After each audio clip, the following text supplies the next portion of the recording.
Om Swastiastu. Om Awigenam Astu Namo Sidam.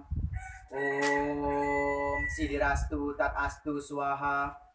Om Anobadrah Kratawayantu Wiswata. Semoga pikiran yang baik datang dari segala penjuru arah. Tabipun yang terhormat Bapak Ibu Dewan Juri, yang terhormat Panitia Pelaksana Belandaran Wiradharma, serta rekan-rekan lomba yang saya banggakan. Pertama-tama, puja dan puji kita aturkan kepada Ida Sang Yang Widiwasa, karena atas asung kertawanugrahanya kita dapat berpartisipasi dalam acara Belandaran Wiradharma ke-1 ini dalam keadaan sehat tanpa kekurangan suatu apapun. Izin memperkenalkan diri, saya Dewa Gede Krisnawardana, berasal dari PMHD STKIP PGRI Bandar Lampung, yang pada kesempatan kali ini izinkanlah saya membawakan pesan Dharma, umat Hindu bijak menggunakan media sosial. Alasan saya membawakan pesan Dharma ini yaitu agar umat manusia mampu mengolah dan mengendalikan dirinya sehingga nantinya tercipta sebuah santi atau kedamaian dan harmoni di dalam hati. Umat sedharma yang berbahagia, tidak ada yang tetap dan abadi di dunia material ini. Semuanya terus berkembang mengalami suatu perubahan. Jika berbicara mengenai keabadian di dunia material ini, hal tersebut tiada lain adalah perubahan itu sendiri. Perubahan adalah suatu keadaan yang berubah yang akan selalu ada di setiap sendi kehidupan, baik dalam ranah sosial, budaya, ekonomi, pendidikan, dan lain sebagainya. Selama waktu terus berputar, perubahan akan selalu ada untuk mengikutinya. Hal ini selaras dalam kitab Bhagavad Gita Adhya 10 Sloka 30 yang berbunyi, di antara daitya aku adalah pralada, di antara perhitungan aku adalah waktu, di antara segala binatang aku adalah singa, di antara segala burung aku adalah Garuda. Umat sedharma, berdasarkan kutipan sloka tersebut, waktu dapat diartikan sebagai perhitungan yang maha agung, lambang Tuhan itu sendiri. Banyak sekali perubahan yang diakibatkan oleh proses perputaran waktu. Maka dengan itu, dibagilah periode perubahan tersebut berdasarkan urutan waktu atau periodenya yang memiliki ciri khasnya masing-masing. Nah, kurun waktu inilah yang disebut dengan sebutan era. Umat sedharma yang berbahagia, sebutan era yang paling lekat dan populer pada saat sekarang ini adalah era digitalisasi, di mana perkembangan penggunaan teknologi yang sudah semakin canggih setiap detiknya dan segala sesuatu yang bergelut dengan teknologi yang mutakhir, seperti penggunaan gawai. Bahkan, gawai telah menjadi kebutuhan primer saat ini. Disinilah samudra pengetahuan bisa kita dapatkan. Orang akan mendapatkan kebebasan berpendapat. Orang juga mendapatkan kebebasan berekspresi, sehingga dapat juga mengakibatkan ujaran kebencian, berita bohong menjadi marak di media sosial. Sampah-sampah sadripu, sabta timira, terimalah berserakan di media sosial.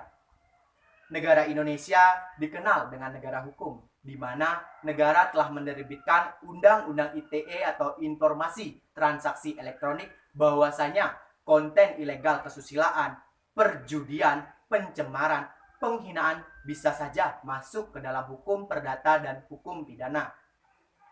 Umat sedharma yang berbahagia, sebagai makhluk sosial, tentunya setiap orang ingin dihormati, disayangi, dikasihi, dan dicintai. Dengan cinta kasih, kita akan mendapatkan sebuah santi atau kedamaian. Kebencian, iri hati yang termasuk asuri sampat akan tetap mengintip pelaku jalan Dewi Sampat. Mana mungkin dan mana bisa seorang manusia untuk tidak marah, benci, bahkan iri hati. Karena ini adalah eksistensi manusia itu sendiri. Lantas, sadarkah umat sedharma bahwasanya ketika kita marah, ketika kita benci, janganlah kita mengumbarnya di media sosial. Dalam Bhagavad Gita Adhya 16 Sloka 2 disebutkan, Ahimsa satyam akrodas Tiaga santir apai sunam, daya bute walo luktam, mardawam rir acap alam. Yang artinya tidak menyakiti makhluk lain, berpegangan terhadap kebenaran, tidak pemarah, melepaskan diri dari ikatan duniawi, tentram, tidak suka memfitnah, kasih sayang terhadap sesama makhluk, tidak tamak, lemah lembut dan sopan santun, dan teguh akan iman. Lantas, bagaimana dengan kebencian, iri hati pengguna media sosial? Ini adalah gerbang menuju neraka. Dalam Bhagavad Gita, ayat 16, sloka 21 ditegaskan. Triwidam naraka syedam Dwaram nasanam atmana kama krodas tata lobas tajmat etatrayam yajet. Yang artinya, ada 3 pintu gerbang yang dapat meruntuhkan Atman, yaitu nafsu, sifat pemarah, dan loba. Oleh karena itu, tinggalkanlah ketiga hal ini. Umat sedharma yang berbahagia, di zaman digital ini, siapa yang tidak memiliki akun media sosial? Bahkan, 1 orang saja bisa memiliki lebih dari 6 akun media sosial, baik WhatsApp, Facebook, Instagram, dan lainnya. Lantas, apa saja dampak negatif penggunaan teknologi ini? Umat sedharma ada yang tahu?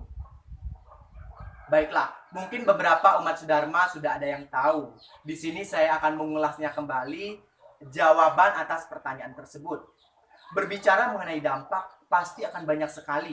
Sama halnya ketika kita berlebihan, maka dampaknya tidak baik juga bagi diri kita sendiri. Nikmat media sosial akan menenggelamkan umatnya ketika tidak terkendali. Spiritualitas pun rapuh. Tindakan kekerasan, hoax menjadi virus yang efektif untuk menebarkan kebencian, iri hati, dan yang lainnya. Dalam Radha Krishna ditegaskan bahwasanya kemanusiaan sekarang sedang mengalami krisis besar sepanjang sejarah umat manusia. Perkembangan sains dan teknologi yang tidak diseimbangi dengan kemajuan di bidang spiritualitas, bahkan spiritualitas pun rapuh di bawah arus materialisme, hedonisme, dan pragmatisme peradaban modern. Umat sedharma yang berbahagia, perkembangan ilmu pengetahuan dan teknologi membuat manusia semakin pintar untuk memparasitkan dirinya kepada alam dan mengejar hidup yang bersifat kebendaan saja. Sastra Agung Niti Sastra menyebutkan bahwa singgir tekaning yugante kali tanhana luwihing sakeng mahadana tanwaktan sura guna pandita widagda sami mangayap insang daneswara. Yang artinya, di zaman Kali Yuga ini, yang paling utama adalah materi atau uang. Tidak menghiraukan orang pemberani, bijaksana, orang suci, dan berpengetahuan. Semuanya tunduk dan mendewakan materi atau hedonisme. Kini, sorga neraka sejatinya ada pada pikiran kita sendiri. Dalam Respati Tatwa disebutkan bahwa pikiranlah yang menyebabkan sang pribadi menikmati sorga. Pikiranlah yang menyebabkan sang pribadi jatuh ke neraka. Pikiranlah yang membuat menjadi binatang. Pikiranlah yang membuat menjelma menjadi manusia. Dan pikiranlah yang membuat seseorang mencapai kebebasan atau moksa. Umat sedharma yang berbahagia, lantas muncul pertanyaan, apa inti dari bijak menggunakan media sosial? Yang menjadi inti adalah memegang irama harmoni pikiran. Pikiranlah yang menjadi sumber segala apa yang kita lakukan. Pikiran juga menjadi sumber hawa nafsu dan sumber perbuatan baik dan buruk. Oleh karena itu, pikiran harus kita kendalikan. Dapat diartikan pula, indria merupakan sorga, neraka, dan sumber bahagia dan celaka. Bila dapat dikendalikan, seseorang akan mendapatkan sorga. Bila tidak dapat dikendalikan, seseorang akan mendapatkan neraka. Hal ini dipertegas dalam Saras Camucaya, nyan pajarawane indria ikang sinanggu suarga neraka.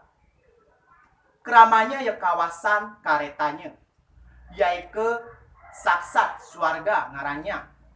Yapan tan kawasan karetanya saksat neraka ike. Yang artinya nafsu yang dianggap penyebab sorga dan neraka. Jika nafsu dapat dikendalikan, sorga namanya. Jika nafsu tidak dapat dikendalikan pengekangannya, neraka adalah sebutannya.